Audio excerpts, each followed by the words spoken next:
Jesus Cristo me encontrou nas ruas da amargura, de alma suja e impura, e mesmo assim Jesus me amou.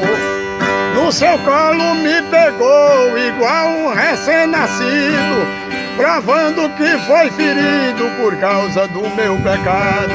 Com o sangue fui lavado, purificado e remido.